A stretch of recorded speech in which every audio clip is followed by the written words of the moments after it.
South আফ্রিকার কাছে এইমাত্র ভারত ৭৬ রানের বিরাট মার্জিনে ম্যাচ হারায় পুরোপুরিভাবে বদলে গেল টি-20 বিশ্বকাপ ২০২৬-এর সুপার ৮ পর্বের পয়েন্ট টেবিল। শুধু ভারতের আজ এইভাবে ৭৬ রানের বিরাট মার্জিনে হার নয়, আজ যে শ্রীলঙ্কার বুকে এই সুপার ৮ রাউন্ডের আরও একটা গুরুত্বপূর্ণ ম্যাচ হয়েছিল ইংল্যান্ড ও শ্রীলঙ্কার মধ্যে, সেই ম্যাচেও আজ শ্রীলঙ্কার মতো দল ইংল্যান্ডের কাছে ৫১ রানের বিরাট মার্জিনে ম্যাচ হেরে বসায়। আজই এই বিশ্বকাপের সেমিফাইনালের দৌড় থেকে যেমন ছিটকে গেল দুই বড় টিম, ঠিক তেমনই এই দুই গুরুত্বপূর্ণ ম্যাচের পর সেমিফাইনালে ওঠার দৌড়ে অনেকটাই এগিয়ে গেল তিনটি বড় টিম। হ্যাঁ বন্ধু, আজকের এই ভিডিওতে আমরা চটপটভাবে দেখে নিব এই দুই গুরুত্বপূর্ণ ম্যাচের পর পয়েন্ট টেবিলসে ঠিক কী সব বিরাট পরিবর্তন ঘটলো, এই দুই ম্যাচের পর কোন কোন বড় টিম এই বিশ্বকাপের সেমিফাইনালে ওঠার রেস থেকে অলমোস্ট ছিটকে গেল, কারা বা সেমিফাইনাল কনফার্মভাবে খেলতে যাচ্ছে, ভারতের কাছে আর কী সুযোগ রয়েছে, তার সমস্ত ডিটেলসই দেখে নিব আজকের এই ভিডিওতে। তাই সব কিছু জানতে দেখতে অবশ্যই দেখো পুরো ভিডিও।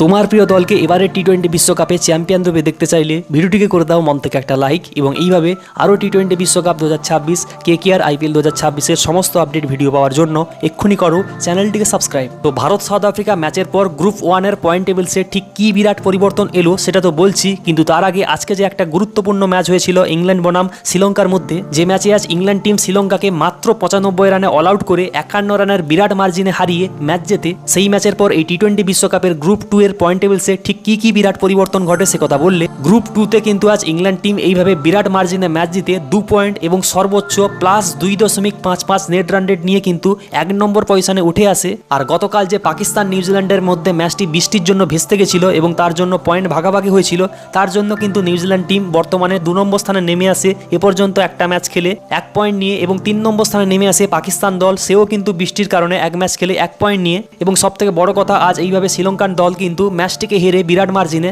সোজা এই গ্রুপ 2-র পয়েন্ট টেবিলসে কিন্তু 4 নম্বর স্থানে নেমে আসে -2.55 নেট রান রেট নিয়ে। হ্যাঁ বন্ধু, আজ শ্রীলঙ্কার বিরুদ্ধে এইভাবে বিরাট মার্জিনে ম্যাচটিকে জিতে ইংল্যান্ড টিম কিন্তু তার সেমিফাইনালে ওঠার রাস্তাটা অলমোস্ট কনফার্ম করে ফেলে। কেননা একদিকে যেখানে এই গ্রুপের আরও দুটো টিম নিউজিল্যান্ড এবং পাকিস্তান যেখানে বৃষ্টির কারণে ম্যাচটিকে ভেস্তে দিয়ে পয়েন্টটাকে নষ্ট করেছে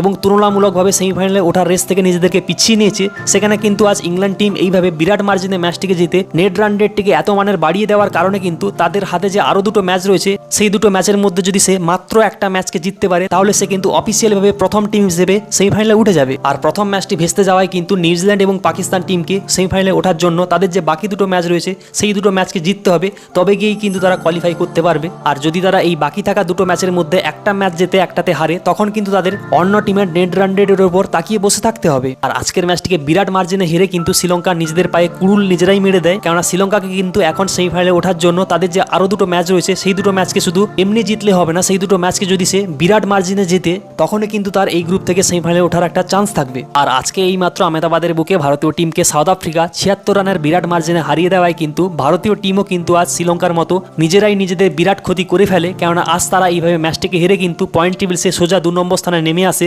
একটি ম্যাচ খেলে একটিতে হেরে -3.8 নেট রান রেটের বোঝা নিজেদের ঘাড়ে চাপিয়ে নিয়ে। হ্যাঁ বন্ধু, সাউথ আফ্রিকা তো আজ এইভাবে বিরাট মার্জিনে ম্যাচটিকে জিতে 2 পয়েন্ট এবং +3.8 নেট রান রেট নিয়ে তাদের সেমিফাইনালে ওঠার রাস্তাটা অলমোস্ট ক্লিয়ার করে ফেলে, কেননা তাদের হাতে যে আরও দুটো ম্যাচ রয়েছে সেই দুটো ম্যাচের মধ্যে যদি সে একটা কোনো ম্যাচ জেতে, তাহলে তো সে এই গ্রুপ থেকে 100% ভাবে প্রথম টিম হিসেবে কোয়ালিফাই হয়ে যাবেই তার এই বিরাট প্লাস নেট রান রেট থাকার জন্য। আর ভারতীয় টিম এই গ্রুপ থেকে তখনই কোয়ালিফাই করতে পারবে যদি সে তার যে বাকি দুটো ম্যাচ রয়েছে, একটা ওয়েস্ট ইন্ডিজ একটা জিম্বাবুয়ের বিরুদ্ধে, সেই দুটো ম্যাচকে যদি সে বিরাট মার্জিনে জিততে পারে, তখনই কিন্তু ভারতীয় টিম এই গ্রুপ থেকে কোয়ালিফাই করবে। আর নচেত যদি সে সেই দুটো ম্যাচের মধ্যে একটাতে জেতে একটাতে হারে, তখন কিন্তু সঙ্গে সঙ্গেই সে এই বিশ্বকাপ থেকে বাই বাই হয়ে যাবে। তো তুমি নিচে অবশ্যই কমেন্টে জানাও, ভারত কি এই বিশ্বকাপের সেমিফাইনালে উঠবে?